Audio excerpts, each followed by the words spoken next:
On va démarrer pour pas perdre de temps parce que le programme est très chargé. Donc, je vous souhaite à toutes et à tous la bienvenue à cette deuxième journée ETP Psychiatrie Santé Mentale du Limousin. Comme vous voyez, on n'a pas perdu notre dynamique par rapport à la première journée. On était sur un élan sportif. On est resté sur cette démarche, donc avec un peu plus de verdure par rapport à l'Aquapolis. Voilà, ma gueule, peut-être une image sur le LDR, cette perspective qui est quand même très inspirante. Voilà, on est très content que vous soyez tous ici présents. Moi, j'ai quelques petites statistiques sur notre présence justement sur la journée. On est aujourd'hui 150 et vous venez de 9 départements différents. Donc ça déjà c'est une belle, c'est un beau succès. On est très content d'avoir pu traîner sur vraiment un territoire assez large, notamment sur la durée d'Aquitaine. Les personnes qui sont présentes, pour 64% viennent de structures hospitalières, donc ça veut dire que le reste, voilà, ce sont des personnes qui viennent plutôt de la ville. Là aussi, c'est un changement par rapport à notre première journée. On est en train de se décentrer par rapport à l'hôpital, donc c'est plutôt très bien. Et de ces structures, on peut dire que on a aussi vraiment une large représentativité parce que 49 établissements ou structures sont représentés aujourd'hui. Voilà. Donc j'espère que cette variété en fait et ces horizons divers vous permettront d'échanger, peut-être d'avoir des projets en commun. Voilà, les ateliers permettront ça, je l'espère. Et donc j'espère que cette journée sera très productive pour tout le monde. Je fais très vite pour vous laisser place aux premières interventions. Je vais vous donner un petit peu l'organisation de la journée. Donc nous aurons des interventions durant la matinée, notamment sur ce modèle hospitalo-porté qu'on essaie de mettre en place. Nous aurons une pause de 30 minutes à 10 heures. Puis nous aurons un atelier très participatif, donc là aussi ça va être l'innovation, j'espère que ça va bien marcher. Donc vous êtes tous mis à contribution en fait pour essayer d'échanger sur la thématique du ville-hôpital. Alors la thématique en fait de la pause repas aura lieu de 12h15 à 16h45. Elle sera réalisée sous forme de box, voilà, qu'il faudra venir chercher en fait à côté. Regardez, c'est ce qui mange avec vous. Vous avez un petit coupon, je ne sais pas si vous avez vu derrière votre badge, en fait, voilà, qui vous permettra d'aller chercher votre repas. Et donc l'après-midi, nous allons avoir des ateliers. Vous êtes tous inscrits sur 3 ateliers. On a essayé au maximum de répondre à vos demandes. Je pense qu'on a plutôt réussi ce challenge. Merci ChatGPT pour nous faire des plans de salle qui tiennent la route. Donc voilà, normalement vous avez tous, on a tous répondu quand même vos choix concernant les ateliers que vous souhaitez réaliser. Voilà, donc moi je vous souhaiterais une excellente journée encore une fois. Je remercie tout particulièrement à l'équipe de l'UTEP pour le travail énorme qui a été réalisé pour que vous ayez de si belles conditions en fait pour réaliser ce congrès. Sur le plan à la fois des interventions, voilà, parce qu'on a des interventions je pense de très bonne qualité. Et également sur la logistique, parce que la logistique, voilà, pour vous réunir en fait dans des grosses éditions pareilles, c'est pas forcément toujours évident. Donc merci à Tom Duc qui nous l'UTEP. Et j'ai pensé pour Valérie Bayou qui, je pense, préférerait largement être avec nous aujourd'hui. Voilà. Je vais passer la parole à François Chagron-Maubert, voilà, directeur de centre hospitalier Estirol. Je profite de l'occasion pour remercier encore une fois très grandement la direction actuelle du CH Estirol et les directions antérieures d'ailleurs pour leur soutien de la première heure en fait. Voilà, depuis 2018, on a toujours été soutenus dans notre démarche. Et si on est actuellement dans cette démarche du ADVA, si on peut mener des partenariats, c'est parce qu'on a un soutien institutionnel fort. Et donc je vous en remercie grandement. Voilà. Donc François Jérôme-Maubert, j'ai la parole.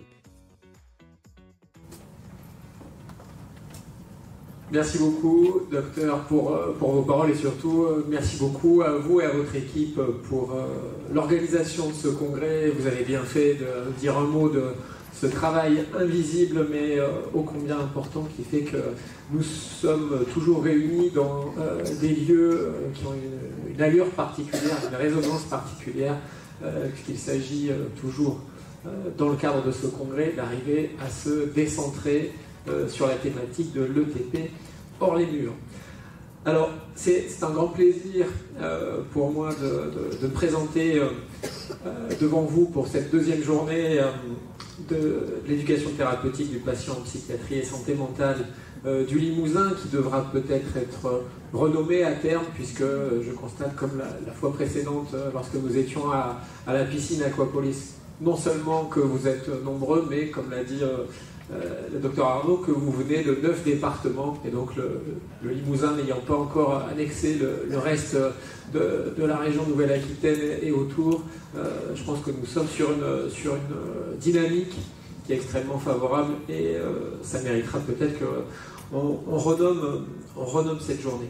Alors merci aussi pour ce choix du stade de Beaublanc, qui est un des lieux emblématiques de la ville de Limoges, avec plusieurs équipes sportives qui jouent soit dans un stade qui est à votre gauche, soit sur celui qui est à votre droite, et qui illustre vraiment cette volonté d'ouverture vers la cité, puisque Beaublanc, pour ceux qui ne sont pas de Limoges, est un lieu particulier dans lequel les sportifs professionnels et amateurs viennent s'entraîner, s'exercer. Il y a des terrains aussi et des stades adjacents, et les week-ends, il y a énormément de personnes qui viennent sur ce lieu qui est du coup emblématique.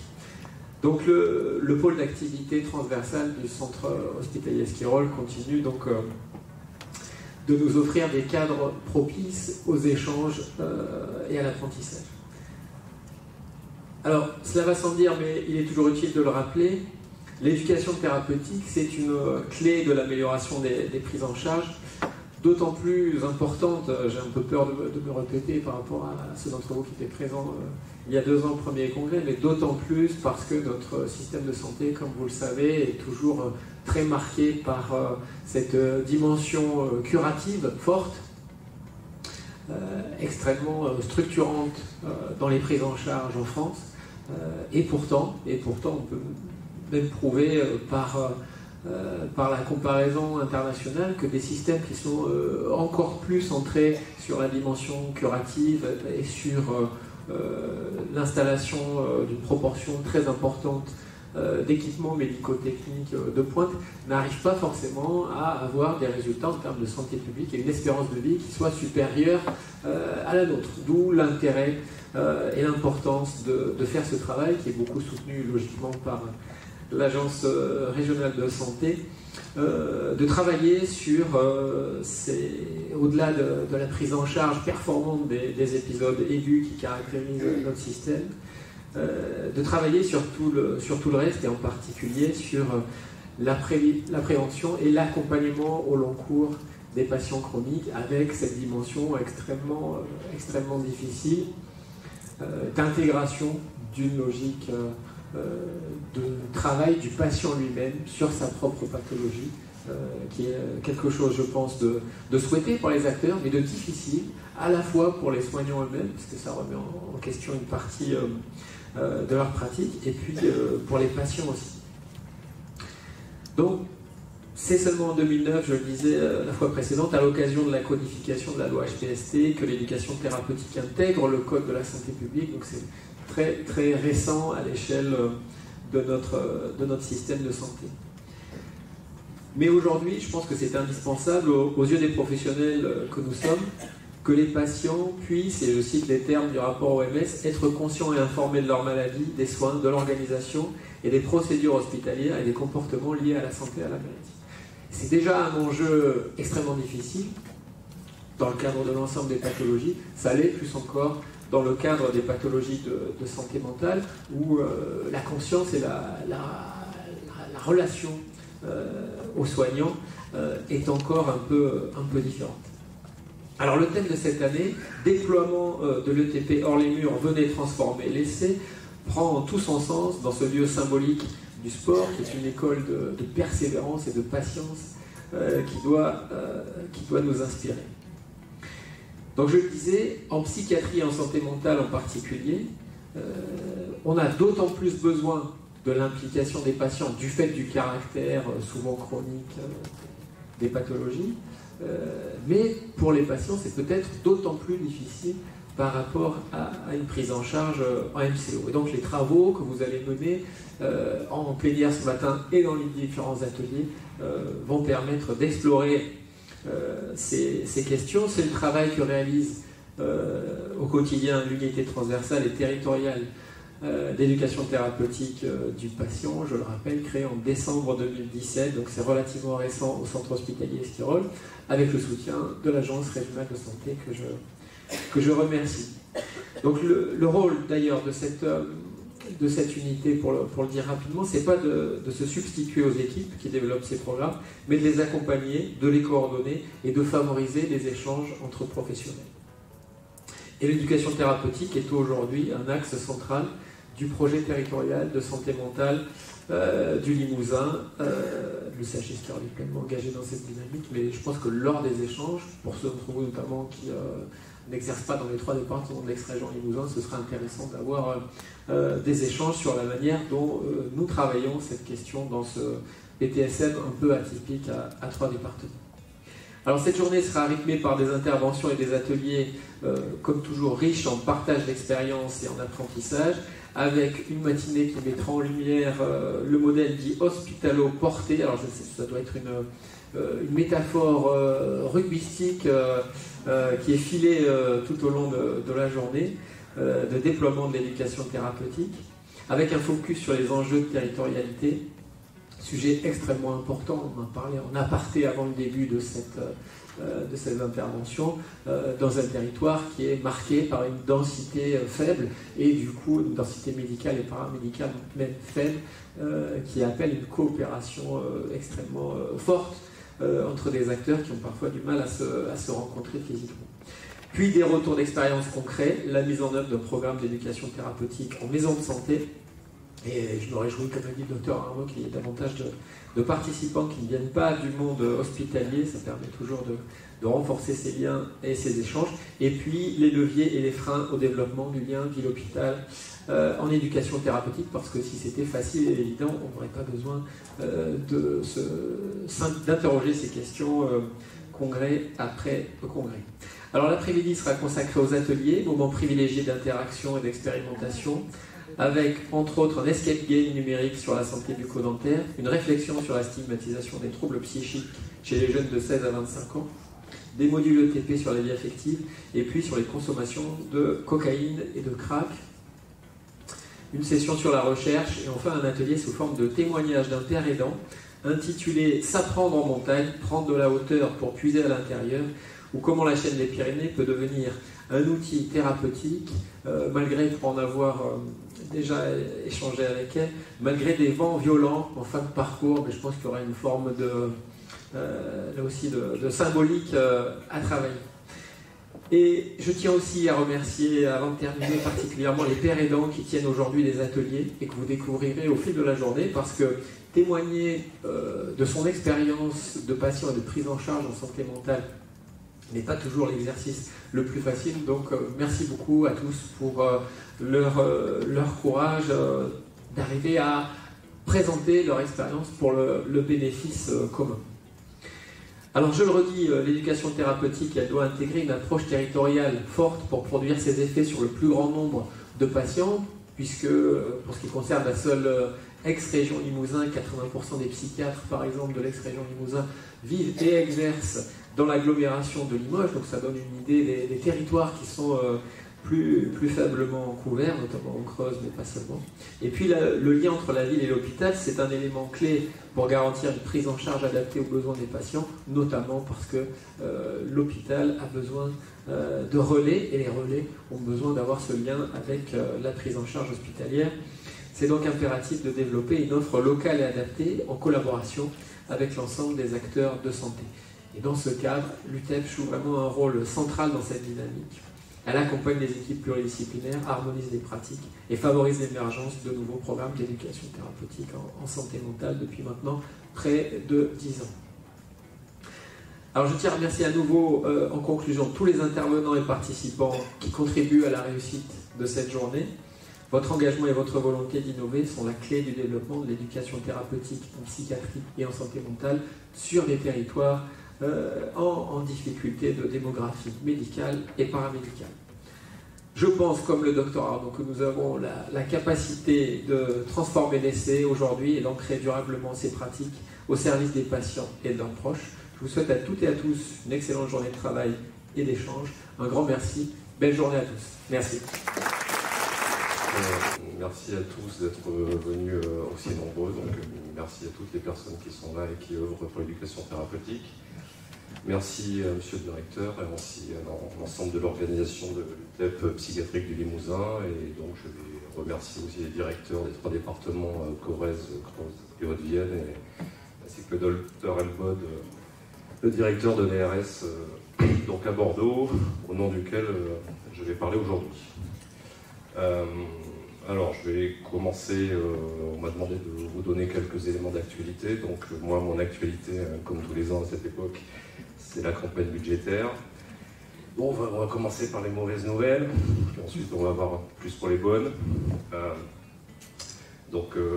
J'aimerais pouvoir dire ça à titre personnel, mais on a perdu du poids. On a perdu du poids financier cette année en tout cas, puisque cette année, avec les coupes budgétaires, on nous demande de baisser le budget d'éducation thérapeutique, mais c'est l'ensemble des budgets de prévention et l'ensemble de la santé. Hein. C'est pas que nous, hein. On va pas être paranoïaque. Donc à peu près 12 à 15%. Donc c'est un petit peu compliqué cette année. Néanmoins, les financements pour le TP psychiatrique restent aux alentours de 450 000 € sur l'enveloppe globale.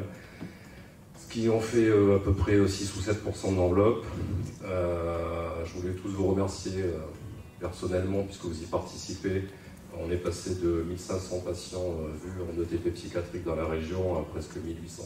Donc très bonne année et toujours forte progression grâce à vous. Donc je voulais vous rendre hommage. Et cette année, au niveau de l'activité globale, on est passé de 54 000 l'an dernier à 52 000, donc une légère baisse, mais ça reste très bon, puisqu'on reste globalement dans les régions qui font plus d'éducation thérapeutique par rapport aux patients en ALD et en maladie chronique. Donc voilà pour les chiffres. L'autre actualité, c'est que normalement au mois de juin devrait passer les propositions que j'ai pu faire. Donc en ce moment, je fais le tour des différents opérateurs pour recueillir leurs avis sur les propositions que je souhaite faire. Et ça devrait être, j'espère, validé par la commission exécutive de l'ARS, donc la commission des directeurs, au mois de juin, j'espère, peut-être au courant de l'été.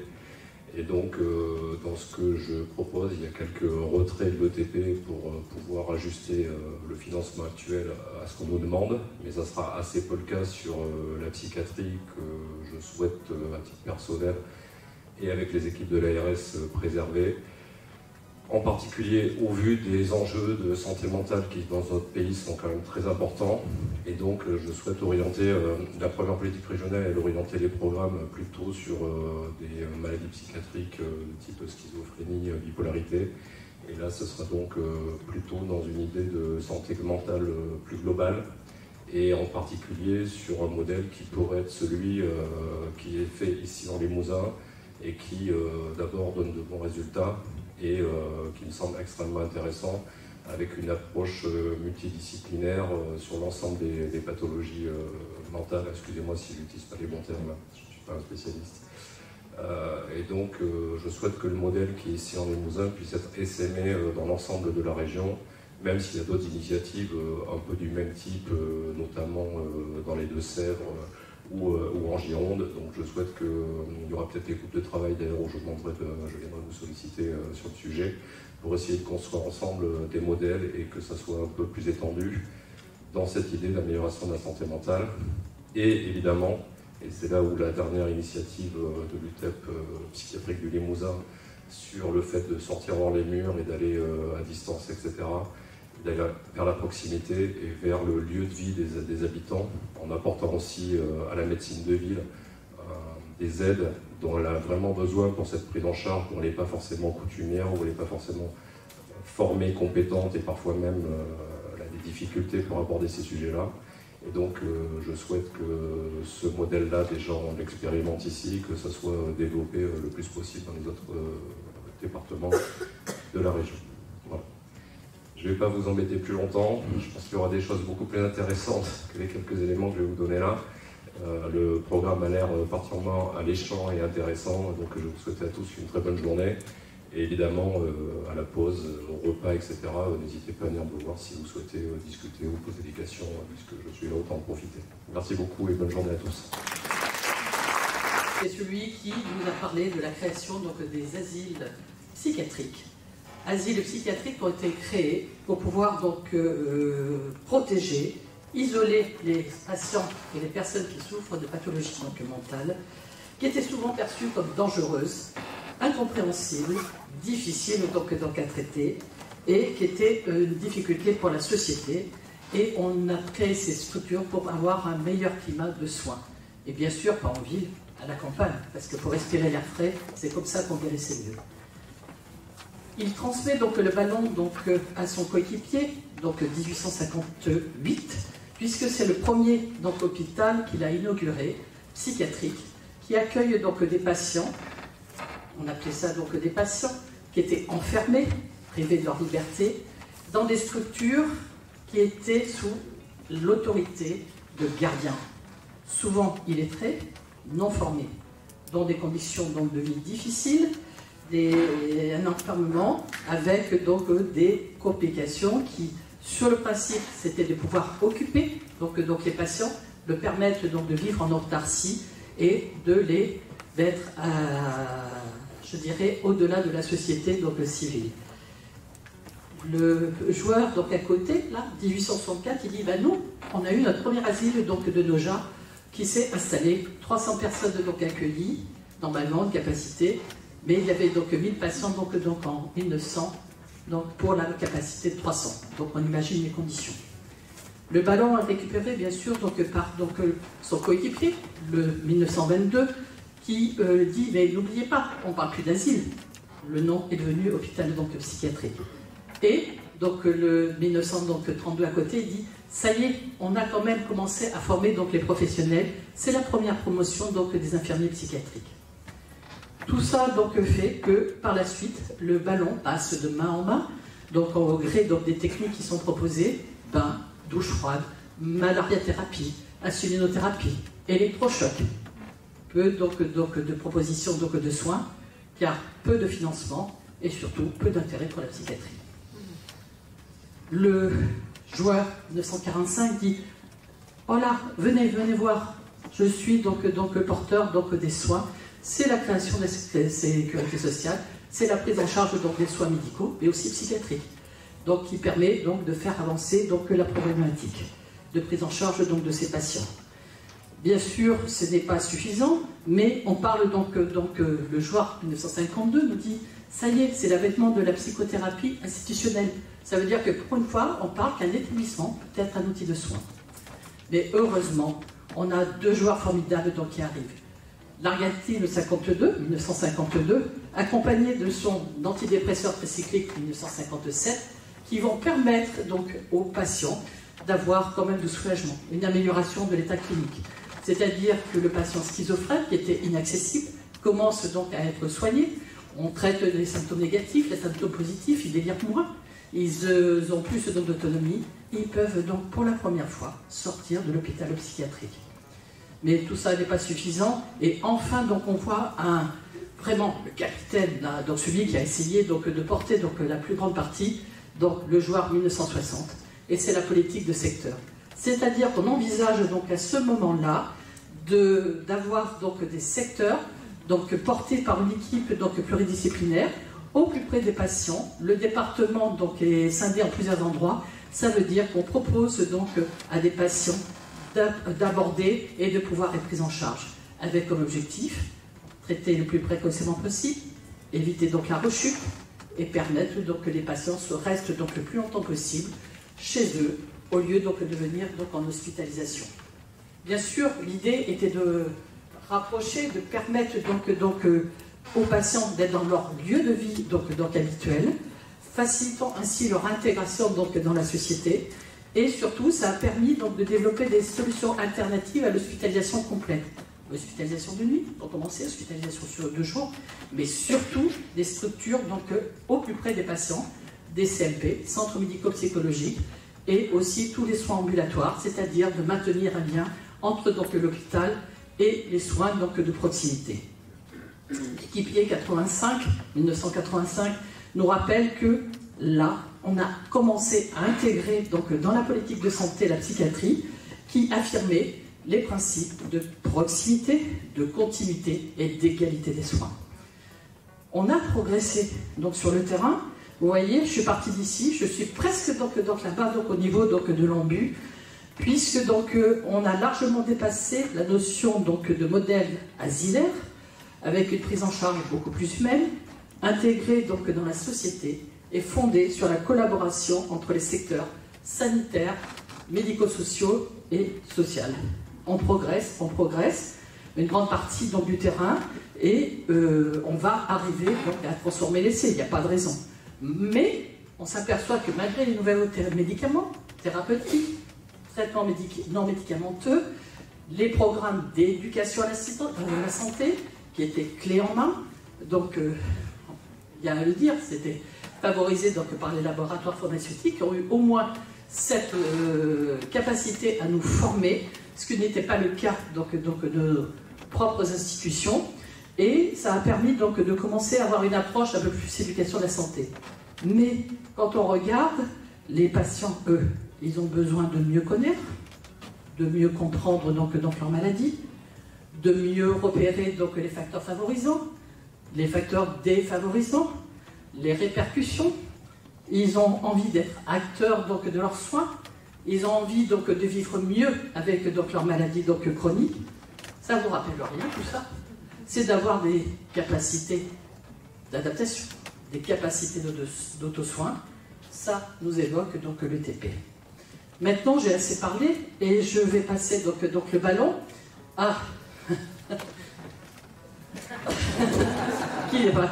J'ai pas bien donc lancé à donc mon coéquipier, mon coéquipier, et que dis-je, mon capitaine d'équipe, puisque c'est quand même le docteur Arnaud qui est donc pharmacien, mais donc dans une vie antérieure, mais surtout donc le responsable donc de l'UTP, de santé mentale donc depuis donc vous avez dit, monsieur le directeur, 2017.